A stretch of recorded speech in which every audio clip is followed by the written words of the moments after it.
After my wife gave birth to our child, I hired a nanny to take care of her and the baby. Unexpectedly, the person I hired at a high price turned out to be the boss of the family. The meals had to be made after I got home. The floor had to be mopped before I went to bed. Even the bird's nest that my wife ate, she had to share a portion. I was so angry that I wanted to fire her, but my wife said without a care in the world, as long as she can take care of the child, she can rest. She can eat whatever she wants. Our family doesn't lack for anything. My wife hates people who like to take advantage. I worked overtime until 10 p.m. I was exhausted. Finally, I dragged my tired body home. As soon as I opened the door, an unpleasant smell hit me. It took me by surprise. I immediately looked for the source of the smell. I found a few garbage bags piled up at the door. They were full of used diapers. There was still poop on them. I hang my coat by the door.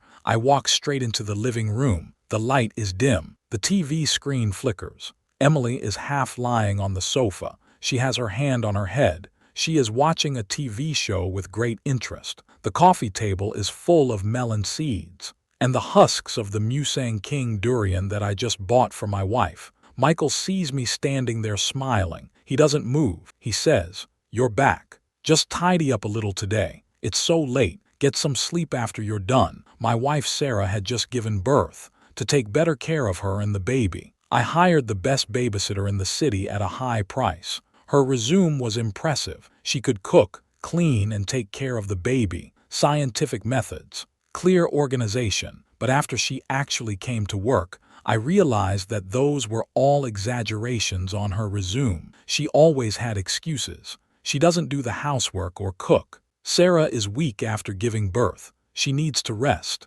Naturally, all the housework falls to me. Every day after I come home from work, I have to do the laundry, mop the floor, wash the bottles, and take out the trash. After that, I have to prepare breakfast for the two of them. This breakfast is not for Sarah and her daughter. It's for Sarah and Emily. That's right. I pay tens of thousands of dollars a month for a nanny, but I'm the one who has to prepare nutritious breakfast for her. At this thought, I suddenly flew into a rage. "Auntie, you clean up today. I'm tired." Emily's face clearly showed that she was unhappy, but she didn't say anything. She just stood there without moving. I ignored her. I went straight back to the bedroom. Sarah was lying on the bed watching TV. I lay down in her arms and sighed. It's really hard to find a good nanny these days. You want someone neat and tidy. Too young, not enough experience. I thought I had found a gem. I paid a lot of money to get her from someone else, but it turned out like this. It's really upsetting. Sarah put down the tablet. She gently stroked my head. Emily is actually quite a nice person, although there may be some things that people don't like about her, but she is really good with children. Ever since she came, the child is quiet every day, no crying. I feel so much more relaxed now. I feel much more energetic. Tell you what, I'll have a chat with her tomorrow. If we communicate more every day, things will go more smoothly. Sarah gave me a little kiss. It was like she was flirting. My previous sense of annoyance had eased considerably. At that moment, the sound of a child crying came from the next room. He suddenly started crying loudly. I was about to stand up, but Sarah suddenly grabbed me and made a mysterious countdown with her hands. 10 seconds later, the crying stopped. She said triumphantly, "You see, I was right. Emily really does have a way with children." Since Emily came, the child's life has improved significantly. He sleeps well, eats well, and is growing plump and healthy, like a cute doll in a New Year's picture. This kind of change is an experience that cannot be bought with money, but I still feel that it's not quite fair. Maybe I should just lower her salary. She's just a nanny. She doesn't need to be paid so much. Sarah doesn't say anything. I look up. She's fallen asleep. She never used to do that when we were talking. Childbirth really did take its toll on her. I gently stroke her face. My heart aches. And then I fall asleep too. Early the next morning, I go out to work. When I first started with Sarah, I was just a department manager. In order to give her a good life, I worked hard. I finally became a director. Now that I have a daughter, I can't afford to relax. Halfway through the drive, I realized I'd forgotten my documents. I immediately turned around and went back. When I got to the elevator and went down a few floors, I heard my daughter crying really hard, and the sound was getting louder and louder. I was worried something had happened. I quickly wanted to call Sarah to ask about the situation. That's when I saw the text message Sarah had sent 15 minutes earlier. She said, "Honey, I have an appointment for pelvic bone repair today. I went to the hospital early to get in line. Let's have lunch together at noon." Suddenly, I felt something was wrong. I got off the elevator and hurried home. That Emily, while Sarah was away, might have just let her daughter cry and ignore her. I was so angry that my hands were shaking. I had to enter the wrong code several times before I could open the door. My daughter's crying gradually stopped. Emily was holding her daughter in one arm. In the other hand, she was holding a bottle to feed her. On the corner of the table was a bottle of medicine that had been opened. Next to it was a small pile of ground powder. Did Emily use sleeping pills to calm the child down? The child had just turned 1 month old. This is too much. I pushed the table away violently. "Hurry up and hold my daughter over." In the shaking, my daughter spat out the milk in her mouth. Then she started crying again. My heart finally relaxed. After I had hurriedly soothed my daughter, I turned to Emily and scolded her angrily. "How could you be so heartless? I'm going to sue you. How many sleeping pills have you given my daughter these days? She's only a month old. You're trying to kill her. I'm calling the police." Emily remained calm. She picked up the pill bottle on the table and poured them down the toilet, flushed them down. Then she asked, "Where's the evidence? You don't have any. I'm going to report you for false accusation. It seems that this person often does this kind of thing." Buzz. The phone rang again. "My company is urging me to hurry back to meet an important client. If I mess this up, I won't just miss out on the promotion to director. I might even lose my job. I can't keep leaving my daughter with this heartless woman. I'll call Sarah right away. Honey, Emily has been giving our daughter sleeping pills. I can't take it anymore. I have to call the police. You need to come home and help me look after our daughter." Sarah let out a surprised gasp over the phone. Her breathing became rapid. "You take a look for now. I still have half of this to fix. It costs a few $100s at a time. I can't waste it." WeChat popped up with another message urging me to hurry. I was a little anxious. I suspected she hadn't heard what I'd said. "Hurry up.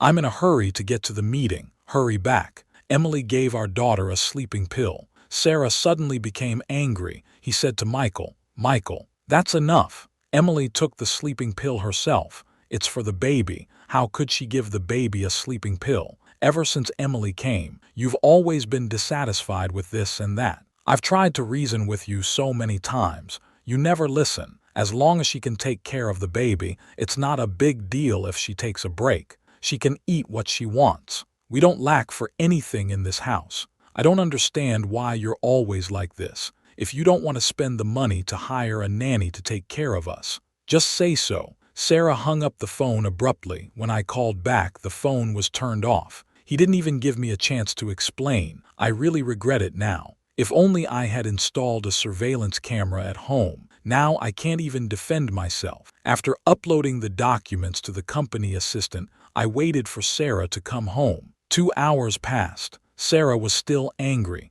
She completely ignored me. The company kept pushing me to hurry. I had to go back to the office first. Fortunately, my assistant is very professional. She managed to hold it together for 2 hours. I kept getting distracted during the meeting, but with her excellent work ability, she still managed to sign a big deal. I didn't let anything important get delayed. My colleagues invited me to celebrate over dinner. I refused outright. I was particularly worried about my daughter's situation, so I hurriedly called Sarah, but her phone was switched off. This suddenly gave me an ominous feeling. I kept seeing the three of them at home in my mind. Recently, I've been seeing news about nannies hurting their employers. I couldn't help trembling with fear. Sarah usually pays attention to her diet. She's very thin. Emily, on the other hand, is tall and stocky, and she has a weak, frail daughter. If Emily takes this opportunity to get her revenge, I dare not think any further.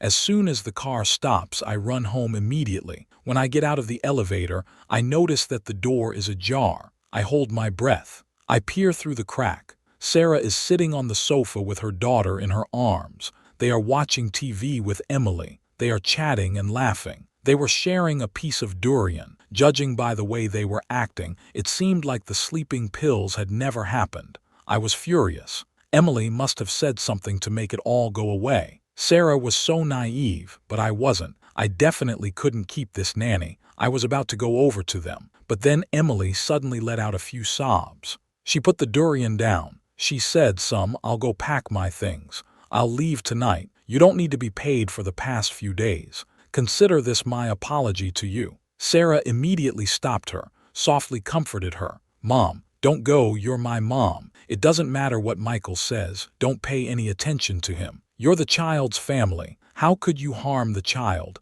Emily still insisted on leaving. Emily just stood up. Her daughter burst into tears. She sat back down again with a sad heart. She calmed her daughter down in a few minutes. Hey, I really can't bear to part with this little treasure. I froze for a moment when I met Sarah. Her mother was already gone, this matter. Even if she had something she didn't want to say, we've been together for so long, she could have told me. I really couldn't understand. I ran downstairs, sat in front of the convenience store and drank 2 bottles of wine. Many images flashed through my mind. I recalled the good times Sarah and I had spent together over the years.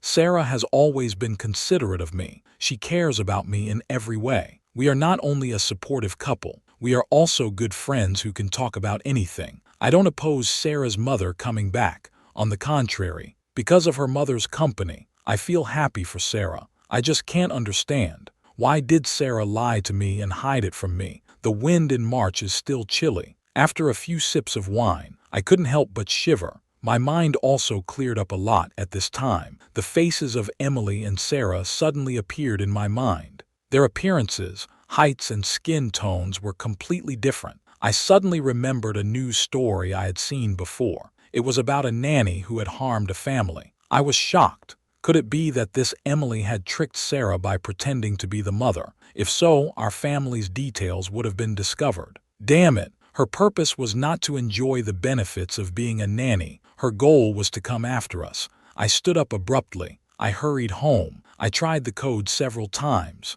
but it didn't work. I realized that the door code had been changed. I was so nervous that I couldn't breathe.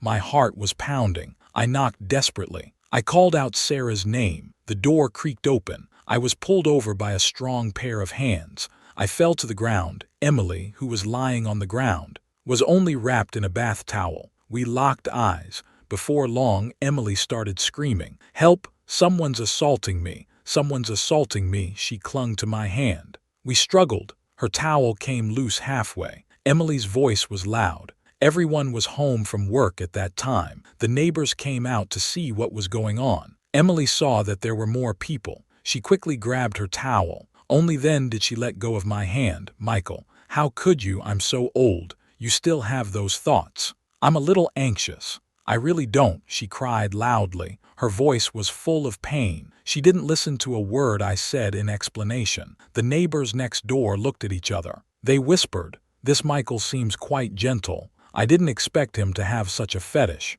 Someone asked a question. Could it be a mistake? Absolutely not. When I first came out, Michael's hand was holding the towel. Everyone looked at me differently. Sarah rubbed her eyes and ran out of the room when she saw the scene in front of her. She was also shocked. I was asleep. Suddenly, I heard a commotion outside. What happened, I was about to explain. Emily suddenly started crying even harder. She pointed at her red shoulders and thighs. Crying, she said to me, "You have to help me." Emily pointed at the place where she had been scratched. With a sob, "Look what Michael has done to me. If I wasn't still in good health, I might just." She hugged her shoulders tightly. Her crying got louder, as if I had really done something to offend her. I was shaking with anger. My voice doubled. "You're talking nonsense. You were the one who pulled me just now. I already have a family. How could I possibly do such a thing? And you're older than my mother." Emily's eyes are red. She stares at me with a crocodile's cry. She snorts with disdain. "Who knows what kind of strange habits you have? I thought I would never encounter such a thing at my age.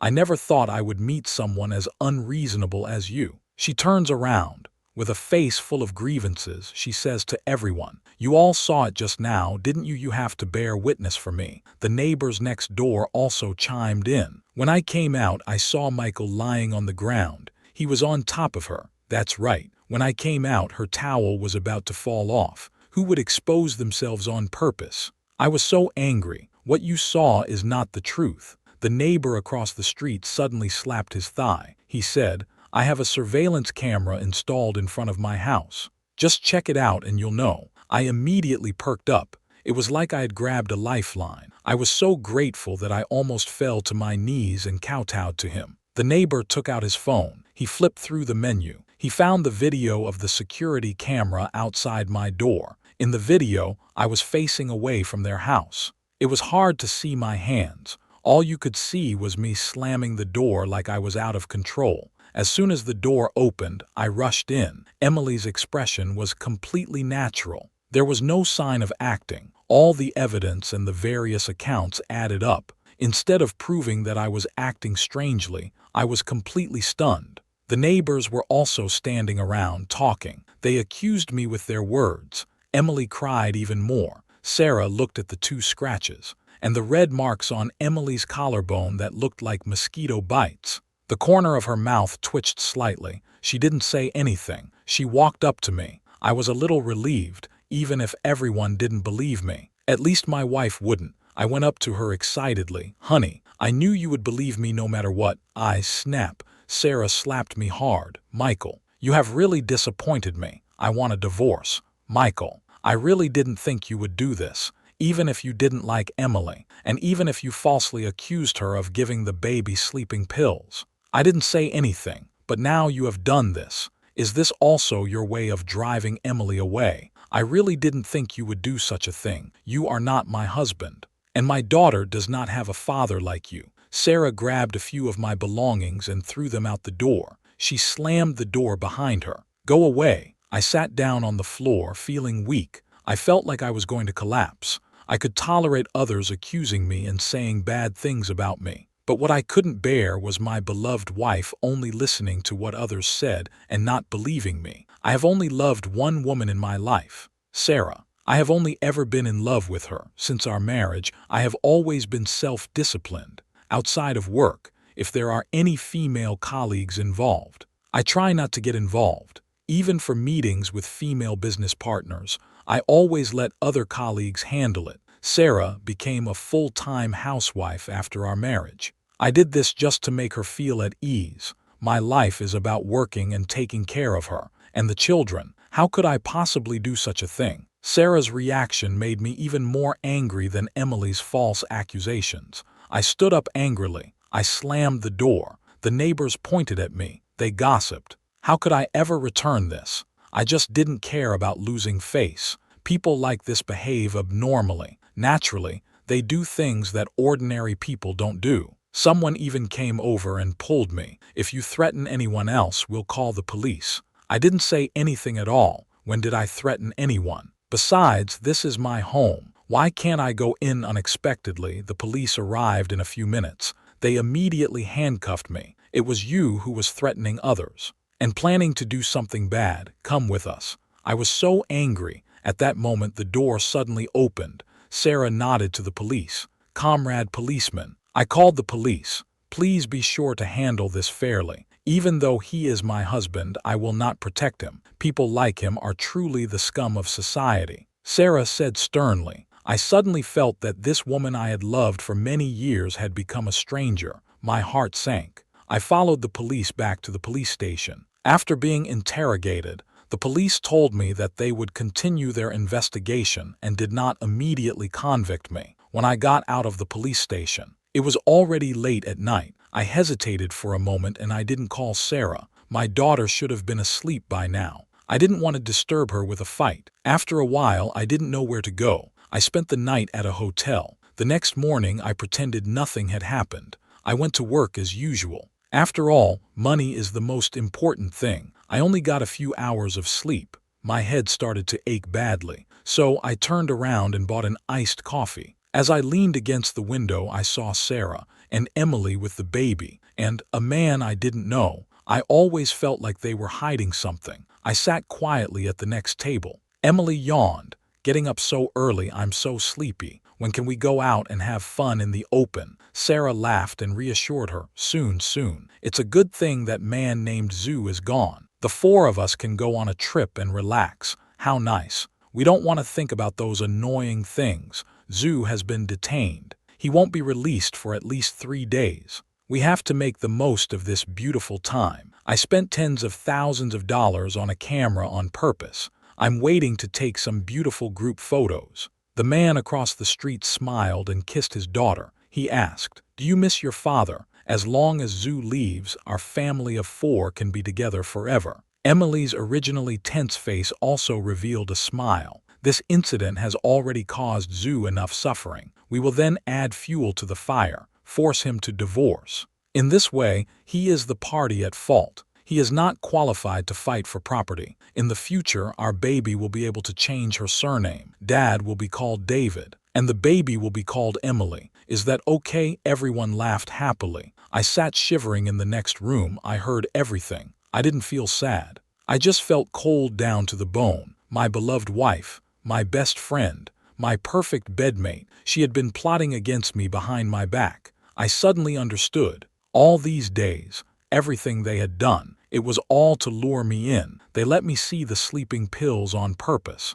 They left their conversation half-finished, hinting at their unusual relationship. They also left the door ajar on purpose, so I could hear her call her mother when I was feeling troubled and confused. They deliberately set me up to be the one misunderstood. Because of this incident, I got divorced. Afterwards, they made a big deal out of it. They said I had a disagreement with my wife over hiring a nanny, so I had improper intentions towards the nanny. Everyone would think it was my fault, that there was something wrong with me, that I got a divorce on my own. I deserve to be left penniless. Those who started it all, in the blink of an eye they have become victims. It's wonderful. It's really wonderful. This is the woman I have loved for many years. I am willing to do everything for her with all my heart. But I never expected that even the child is not mine. I really misjudged the person. Sarah, you just wait and see. I left the calf square copyright with suppressed anger. I picked up my phone and dialed.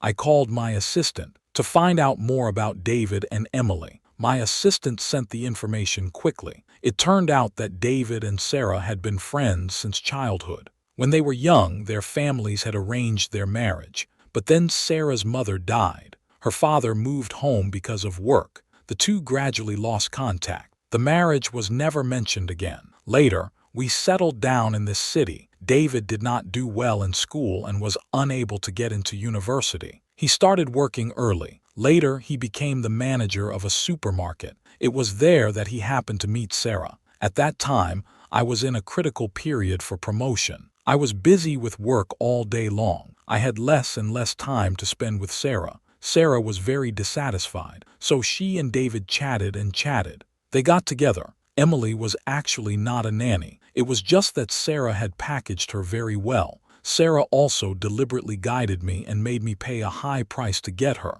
In fact, she was trying to make money from me. I really didn't expect it. Sarah had planned all this a long time ago. I'm not stupid. I know that there's more to this than just Emily and David. It's likely that Sarah is the mastermind behind the whole thing. But Sarah, you want to get rid of me. You didn't even ask if I wanted to. I can give you everything, and I can take away everything. They went on a trip for the past 2 days. I took the opportunity to call a locksmith. I had the door replaced. Then I packed up all their stuff and sent it back to their hometown. My assistant and I took 2 days off work and went to David's hometown. What was even more surprising was that David was actually married. His children were already in elementary school. David's wife stayed at home to take care of the kids. David and Emily worked outside the home. They hoped to earn more money so that their children could go to a good school. The money Sarah gave them, David will transfer most of it to his wife's card.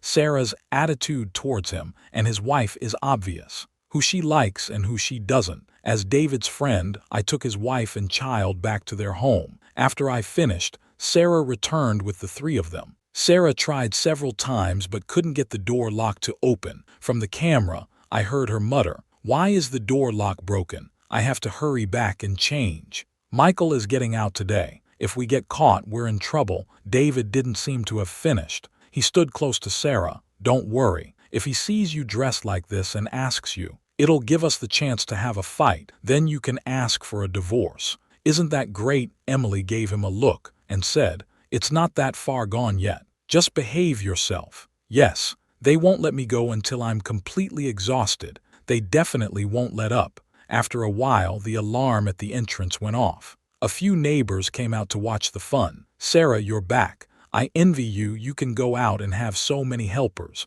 Sarah smiled. "Michael arranged all this. I guess he wanted to apologize. I didn't want to talk to him, but I haven't been out for a long time. I wanted to go out and take a walk. He probably didn't want anyone to forget about that day." The neighbors suddenly became interested. They mysteriously pulled Sarah aside. "Sarah, my dear, let me tell you, this is a matter of principle for him. If he does it once, he'll do it again. You can't be soft-hearted." Sarah nodded vigorously. She said firmly, "No way." I laughed. I opened the door and said, "I won't be soft-hearted either." Sarah asked in surprise, "Why are you out? Isn't detention at least 3 days?" I said with a mocking tone, "You think I should stay inside for 3 days? Or do you suspect that I did something in those 3 days that I don't want you to know about?" Sarah's expression was slightly embarrassed, but quickly returned to calm. "You did something dishonorable yourself. How can you have the nerve to ask me back?" "Michael, I'll tell you, don't think that just because you're out, I'll forgive you." I laughed again. "I don't need your forgiveness. I came back to tell you this family has nothing to do with you anymore. Please don't come back. In addition, I will send you the divorce papers." David's wife led her son and walked out from behind her with some embarrassment. She said, "Also, I want to introduce you to 2 people." She saw David at a glance and the child in his arms. Tears immediately welled up in her eyes. She was about to speak, but Sarah slapped her. "So this is your special hobby. Now you don't have to pretend to be faithful anymore. You've brought women home. Is this child your illegitimate daughter?" The neighbors also came forward to speak up for her. "I really didn't expect this. It completely overturns my perception. What era is this? Still insisting on polygamy. You think you can do whatever you want because you're rich." Sarah had their support. She looked even more aggrieved. However,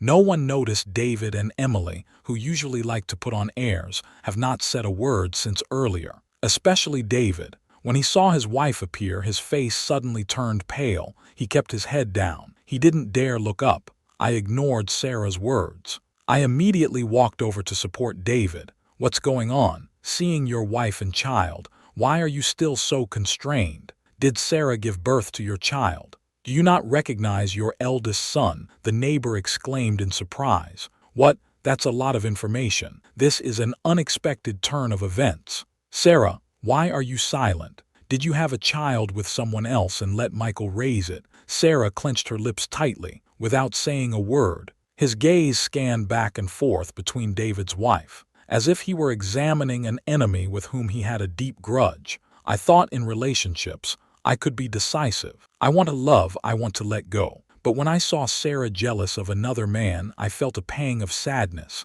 I suddenly understood. Maybe I was David's replacement. Sarah's feelings for me were actually divided from David. I felt bad. I turned my head and secretly wiped away my tears. Suddenly, there was a loud noise. I turned around and saw David's wife raising her hand. Her eyes were red. She stared at David. 5 finger marks were clearly visible on David's cheek. She said, "I want a divorce." Those were the only words David's wife said. Each word revealed a deep sense of despair. She glanced at David. Her eyes were full of gratitude. Then she left with the child. I only realized then that the child was born with a disability. It was impossible to communicate with him. His reactions were also much slower than normal. I really couldn't figure out how this woman had raised the child alone at home. I finally understood why David earned so much money, but the family was still poor. It turned out that the money was spent on treating the child,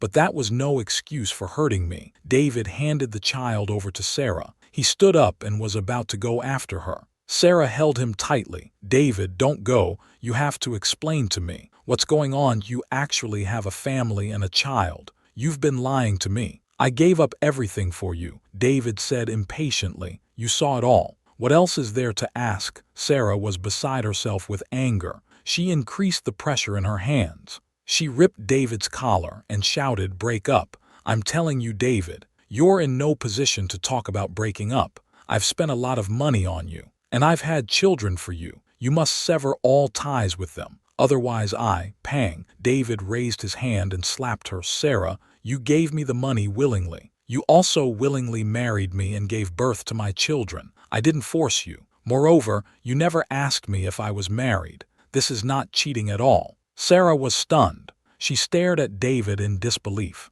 "David, how can you say such things? Is it wrong for me to be with you?" David raised the corners of his mouth slightly. His eyes were cold as ice. "What else? If it weren't for your money, I wouldn't have stooped to being with you. Now that things have come to light, you can't even take care of yourself. I'll be blunt. I must break up with you, whether you agree or not." Emily nodded and glanced at him and said, "Our old David family doesn't care about such a little girl. You keep her." Sarah was about to speak. Emily slapped him again. His mouth corners bled. Afterwards, the two of them walked away without looking back, leaving Sarah standing there, with a child crying nearby. After a long time, Sarah looked up. Her eyes looked at me with a pitiful expression. "Michael, are you satisfied now? You see me being abandoned, being cheated on. Do you feel satisfied?" I laughed and said, "Of course I'm satisfied. But this is not the most satisfying thing." I took out the divorce agreement and handed it over,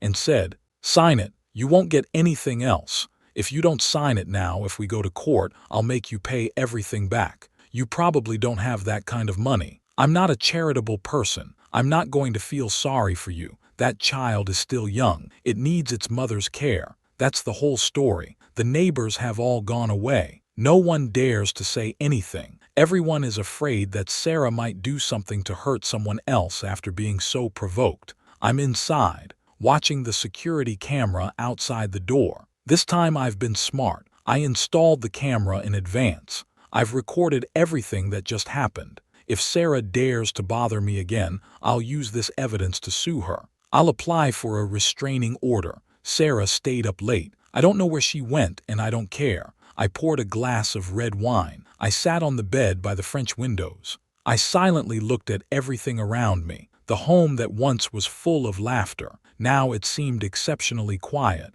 I've always liked giving Sarah gifts. Every piece of furniture in the house, Sarah picked it out. After all her things were gone, the house felt empty. I felt a little lost, but at the same time, I felt a lot more relaxed. Maybe I should feel lucky. I found out the truth before I was hurt even more. I stopped the situation from getting worse in time. I hadn't seen Sarah for a while. She kept dragging her feet about signing the divorce papers. On the last day the agreement was valid, Sarah came to the company to find me. She had obviously lost a lot of weight. Her cheeks were sunken in. Her eyes were red. They looked a bit inflamed. I guess she had been crying a lot. I looked down at the documents. I didn't even lift my head. "Go ahead. What is it? If it's not about not wanting to get divorced, I won't listen. I won't agree. If that's the case, we'll see each other in court." Sarah was silent. When I looked up again, I saw that she was crying. Her shy and a little timid look reminded me of when we first met. Sarah's mother died young. Her father was busy at work. She had a little inferiority complex since childhood. Then I was by her side. Slowly she began to let herself go, and became much more confident in the past. I wanted to always protect her, become the support of her life. But all that is now in the past. Now seeing this situation, I just feel very disgusted. I picked up the phone and asked my assistant to come over. "If it's nothing, just go. Don't disturb me at work." The assistant came over and asked her to leave. The moment I touched her arm, Sarah suddenly burst into tears. I then noticed her arm. "Is it broken? Michael, help me. I really can't hold on any longer." David's wife left with the children. He looked everywhere but to no avail. He vented all his anger on me. He said Emily and he bullied me together. Not only did they beat me and scold me, they also hid my daughter. They also forced me to accompany the drinks, help them make money. It took me a lot of effort to escape. I said to Michael, "Michael, you know a lot of people and you have money. Can you help me find David's wife? If she doesn't come back, I will definitely be beaten. I looked up and said coldly, "Go to such great lengths to find her back. Is it to make her jump back into the fire? Find someone to take the beating for you," Sarah hurriedly explained. "David would never do that. He loves her. He won't hurt her." I sneered. "I used to think you really liked me. You wouldn't lie to me." Sarah was at a loss for words. Tears kept falling. Suddenly, she plopped down on her knees. "Michael, I'm sorry. I just can't let go of the feelings I had as a child. Now I know. You are the only one I have ever loved, Michael. He still has my daughter. Please save her. Don't be so cold." I kept my head down and continued to go through the documents. "What happened between you two has nothing to do with me. She is not my daughter. I don't need to have feelings for her.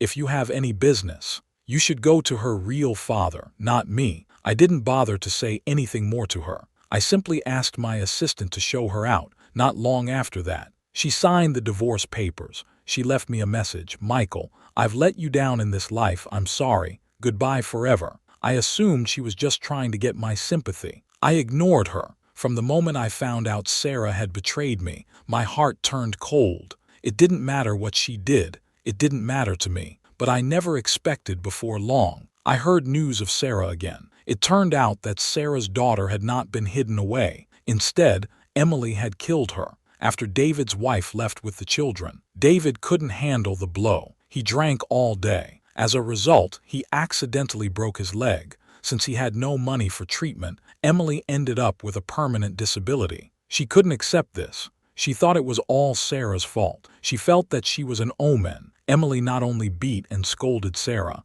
and in a fit of rage accidentally caused the child to suffocate to death. Everyone thought it was an accident. The child was quickly buried, and the matter was left there. Sarah couldn't accept this outcome. She wanted my help. But she was mentally devastated. She wasn't in a very good state, so she couldn't make things clear. After I refused her, she was very disappointed. When she got home, she lit a gas canister and died along with David and Emily. Although legally we were still married, I had her ashes brought back. I buried them with our children. I bought a bouquet of Sarah's favorite flowers. I placed them at her grave. I wanted to make peace with the past with these flowers. After that, I went to the hospital. I visited David's wife and child. With my help, they changed their identities. They gained access to better medical resources. I also helped her find a job as a caregiver. Not only is the job well paid, but it also allows her to take care of her sick son while working. Soon, I helped him put in a cochlear implant. He shouted "Mama" for the first time. That day in the hospital, many people were moved to tears. I smiled happily.